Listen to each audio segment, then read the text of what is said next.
எல்லாருக்கும் வணக்கங்க.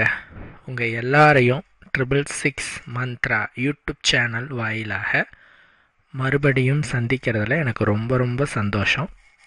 தொடர்ந்து நம்மளுடைய சேனல் வாயிலாக ஆன்மீகம் சார்ந்த பல அரிய தகவல்களை பார்த்துட்டு வரோம். உங்களோட மேலான ஆதரவும் நமக்கு தொடர்ந்து கிடைச்சிட்டே இருக்குது. ரொம்ப சந்தோஷம். அந்த வகையில் இன்னைக்கு இந்த வீடியோவில் நாம் பார்க்கக்கூடிய ஆன்மீக தகவல் என்ன அப்படின்னு கேட்டிங்கன்னா, வருகிற ஜனவரி 29 புதன்கிழமை தை மாத அமாவாசை திருநாள்.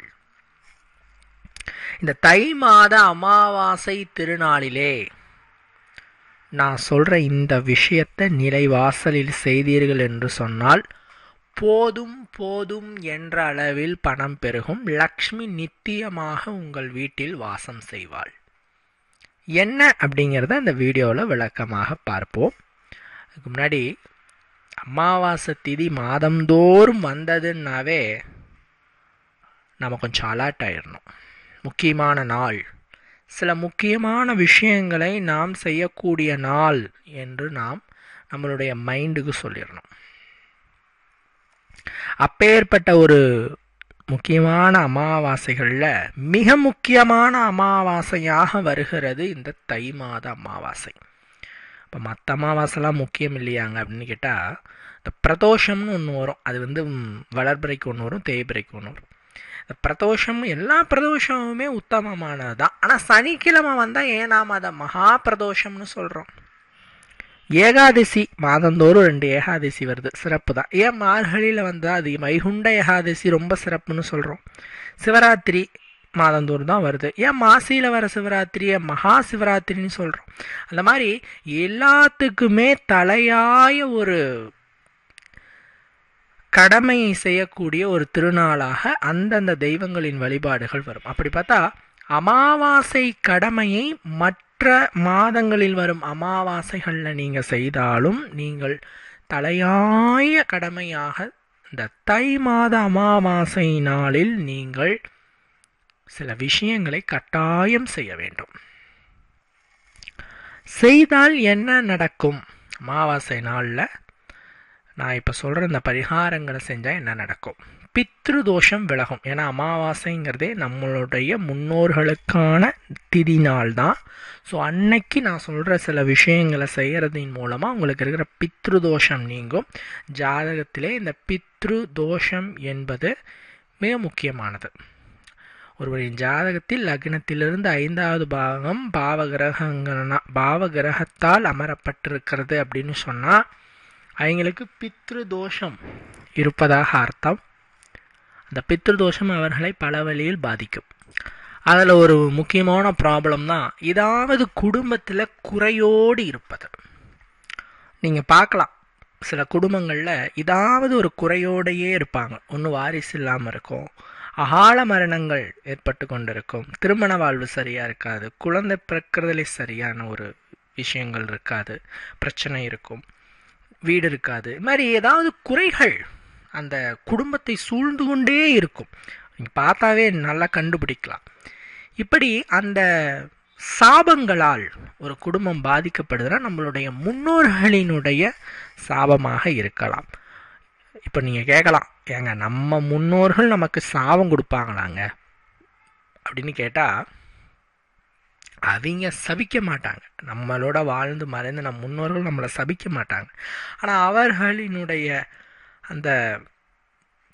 அந்த வேதனை நமக்கு சாபமாக வந்து சேரும். உதாரணத்துக்கு சொல்லணும்னா, இப்போ நாம் சாப்பிட்றோம், கடைக்கு போயிட்டு அரிசி வாங்கிட்டு நம்ம சமைச்சு சாப்பிட்றோம்.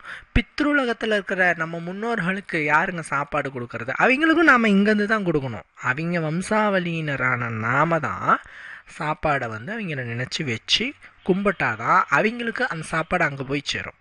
அப்போ தான் அவங்க சாப்பிட்டு வயிறு நிறைய இருப்பாங்க. இப்போது நாம் நம்ம கடமை செய்யலை அப்படின்னா பித்ருலகத்தில் இருக்கிற நம்மளோட முன்னோர்களுக்கு அந்த உணவு போய் சேருமா? சேராது இல்லையா? அப்போ அவங்க பசியோடு இருப்பாங்க இல்லையா? பசியோடு இருக்கும்போது அவங்க வேதனை அடைவாங்க இல்லையா? அந்த வேதனையே நமக்கு சாபமாக வந்துடும்ல. ஒருத்தர் வாய் திறந்து சபிக்கணுங்கிற அவசியம் இல்லை. அவங்க வேதனை, அவங்களுடைய கஷ்டம், அவங்களுடைய வருத்தம் இது அத்தனையும் அதற்கு காரணமானவர்களுக்கு சாபமாக வந்து சேரும் என்பதை நீங்கள் மறந்துவிடக்கூடாது. சரியா?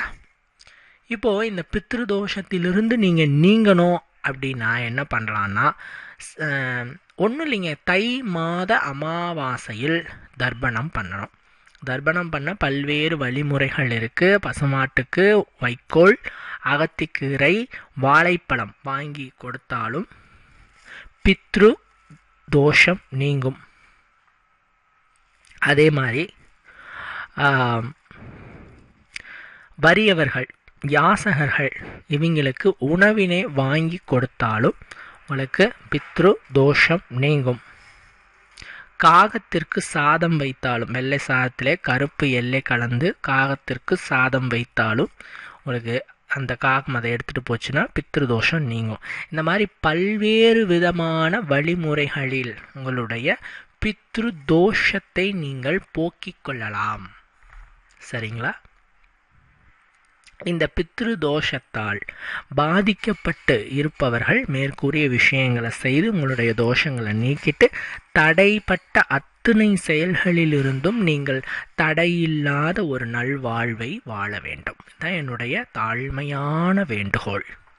இப்போ நான் இந்த பதிவில் சொல்லக்கூடியது, இந்த தை மாத அமாவாசை திருநாளிலே நிலைவாயில் படியில் சற்று சில விஷயங்களை கவனமாக நோட் பண்ணிக்கோங்க.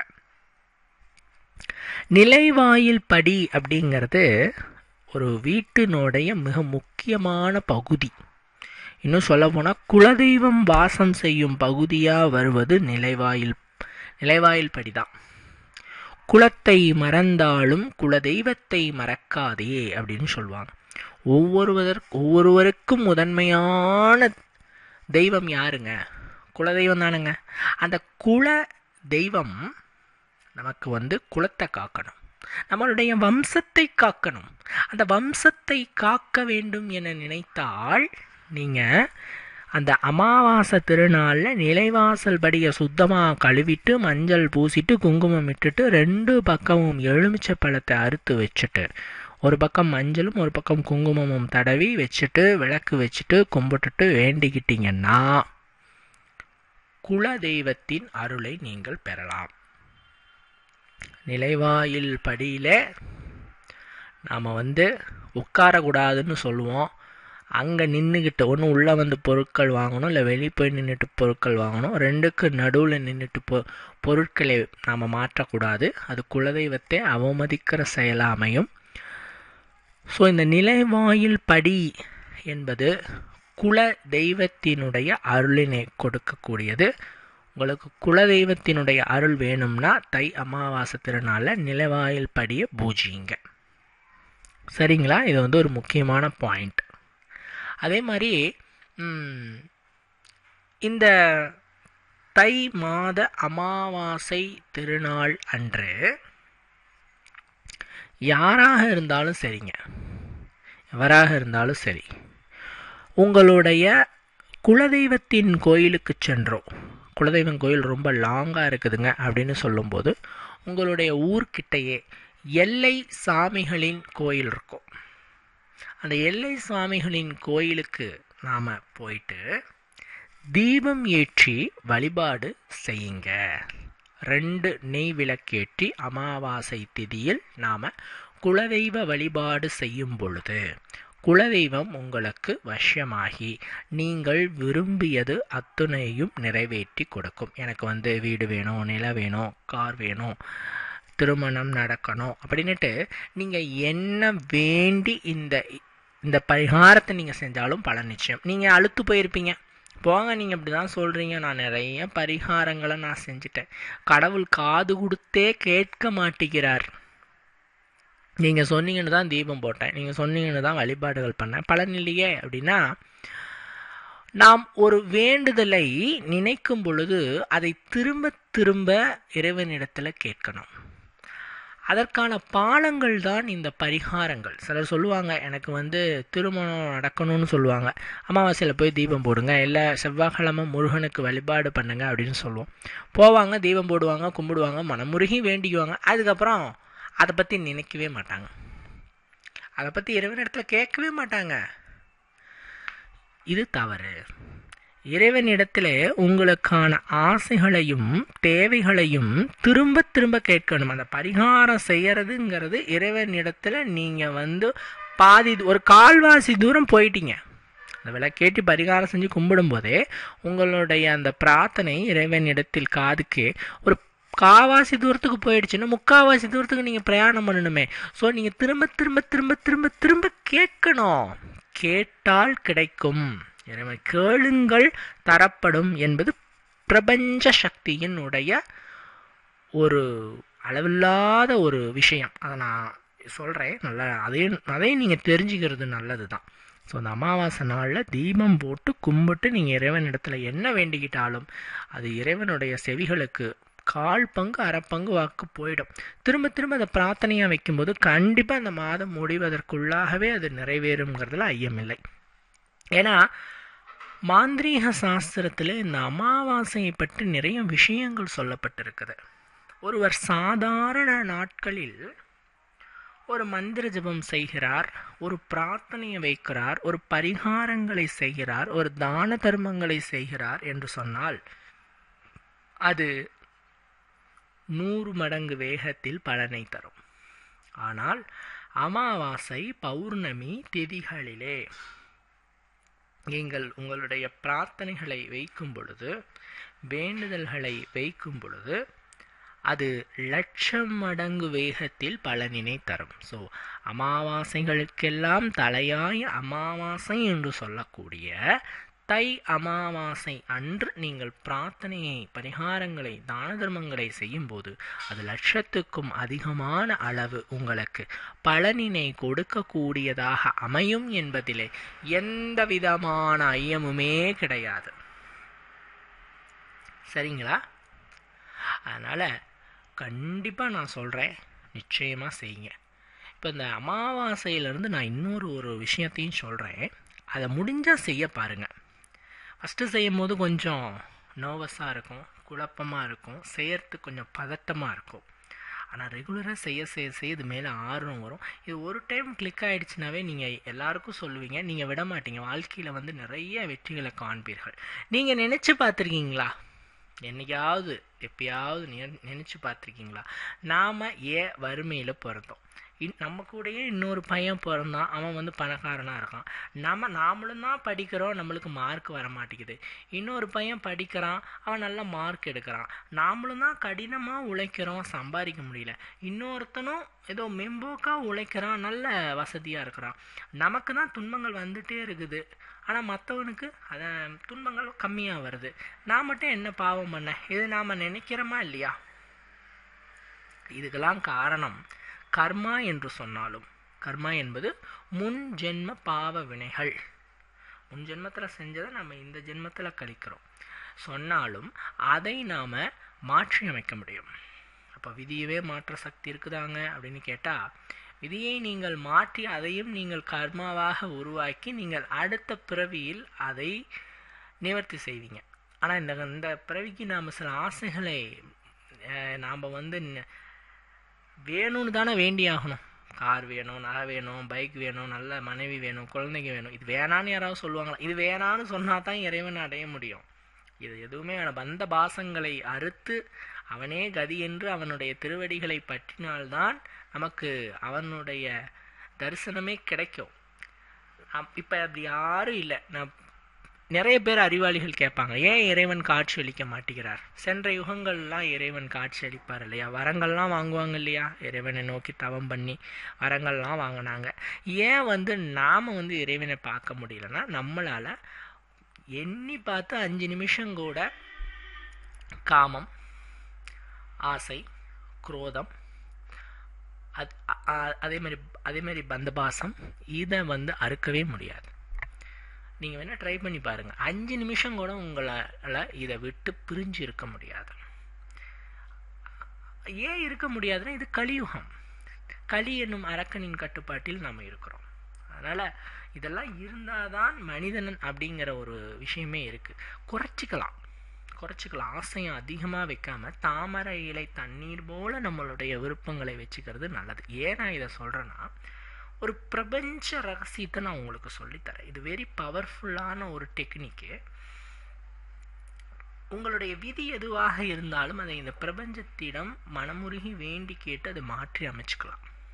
இன்னும் சொல்லப்போனால் இதை நீங்கள் செய்கிறீங்க அப்படின்னாவே அதுவே உங்களுடைய விதியில் இருக்கும். அதனால தான் அது செய்ய முடியும். விதியை மாற்ற முடியாது, ஏற்கனவே எழுதப்பட்டு விட்டது.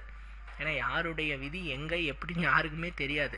தெரிஞ்சால் தானே மாற்றி அமைக்க முடியும். இப்போ நீங்கள் இதை செய்கிறீங்கன்னா கூட, நீங்கள் இப்போ உங்களோட பேர் குமார் அப்படின்னா, குமாருங்கிறவர் இந்த விஷயத்துக்காக இன்னைக்கு இந்த பிரபஞ்ச விதியை செஞ்சு அதன் மூலமாக பலனினை அடைவாருன்னு அங்கே ஏற்கனவே எழுதப்பட்டிருக்கும். அதனால தான் இந்த வீடியோவும் கேட்குறீங்க, அதை நீங்கள் செய்யவும் போகிறீங்க.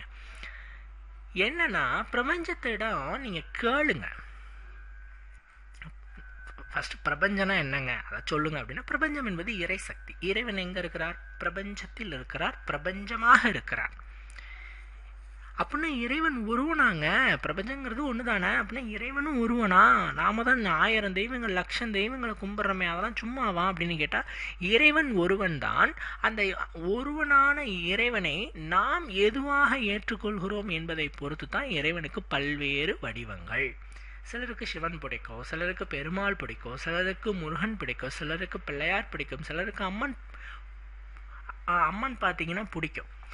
தெய்வங்கள் வெவ்வேறு கிடையாது, ஒன்று தான்.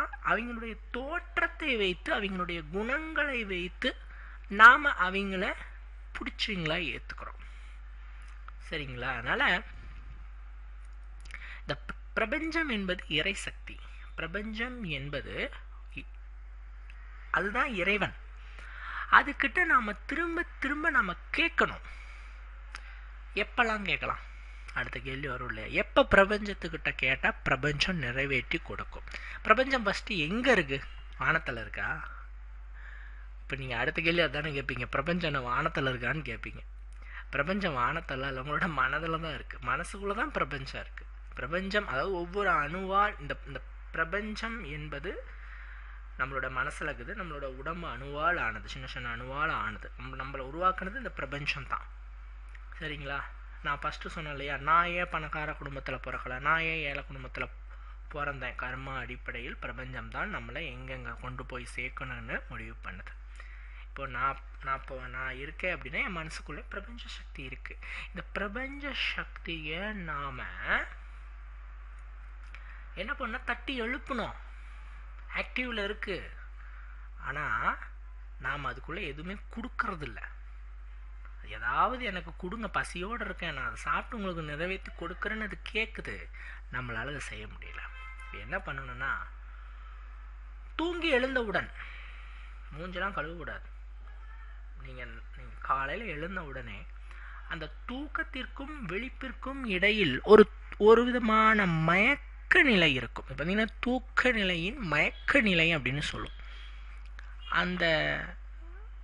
அந்த ஒரு விதமான மயக்க நிலையில் நீங்கள் என்ன விரும்பி கேட்குறீங்களோ அதை ஒரு கட்டளையாக இறைவனிடத்தில் கேளுங்க. அது என்னங்க கட்டளை? இப்போ உதாரணத்துக்கு எனக்கு வேலை கிடைக்கணும்னா, பிரபஞ்சமே எனக்கு வேலையை கொடு, பிரபஞ்சமே எனக்கு வேலையை தா ப்ளீஸ், அப்படிலாம் கேட்கக்கூடாது. அதிகாரமாக கட்டளையாக கேட்க வேண்டும். நீ எனக்கு வேலை கொடுக்க வேண்டும், நீ எனக்கு வேலை கொடுக்க வேண்டும், நீ எனக்கு வேலை கொடுக்க வேண்டும். அவ்வளோதான். அப்படி வேலை கொடுக்க வேண்டும்னு நினைக்கும் போது நீங்கள் வேலைக்கு போகிற மாதிரியும் சந்தோஷமாக இருக்க மாதிரியும் ஒரு இமேஜின் செஞ்சுக்கோங்க. சரிங்களா? இதே மாதிரியான கட்டளைகளை நீங்கள் தூங்கும் போதும் செய்ய வேண்டும். தூக்கத்துக்கும் விழிப்புக்கும் இடையில் இருக்கிற அந்த ஒரு மயக்க நிலை, 2 நிலையில தான் பிரபஞ்சம் ஆக்டிவேட் ஆகும்.